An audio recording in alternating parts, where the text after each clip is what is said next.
I am Kimmy, and this is my husband Chad. And we have 4 children.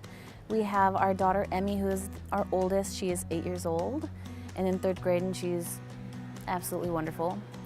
And then next we have our son Bentley, who is 5 years old and just started kindergarten.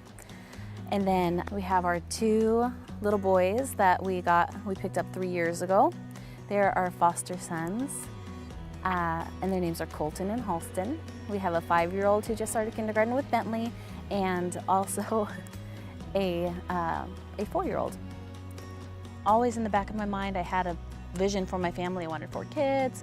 I wanted to have a couple biological, and then we would look into adoption, and then we would, seal that kid in with one more biological, and it would be all set, be a perfect little family.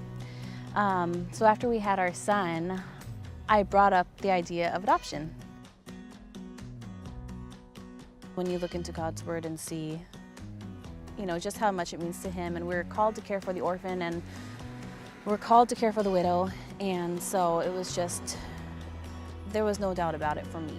Went to the Thinking About Adoption seminar at Saddleback, and learned a little bit more about it and our different options, and finally said, okay, let's do it. Let's become foster parents. So we started the process.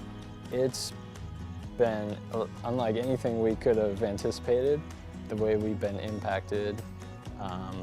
It's really, the journey has been really like ups and downs, and that's kind of what you're told to expect, but to actually live it, you just can't really know what's going to happen and what the future holds, and that's why I think trusting God is such a big part of it. It really makes us rely on Him. We know that He is the only one who's in control, and He's really the only one who matters. So we learn to stop relying on ourselves. And so there's a need that the church can fill to help people realize why families can step up and do this, and why it just takes ordinary people. It doesn't take special people to do this.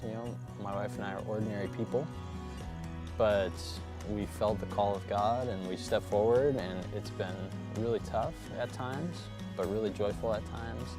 And what God's called us to do, He's given us the strength to do.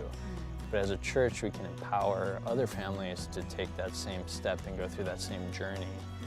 And the church as a resource to those families and to those children that need help within our community, I think is huge.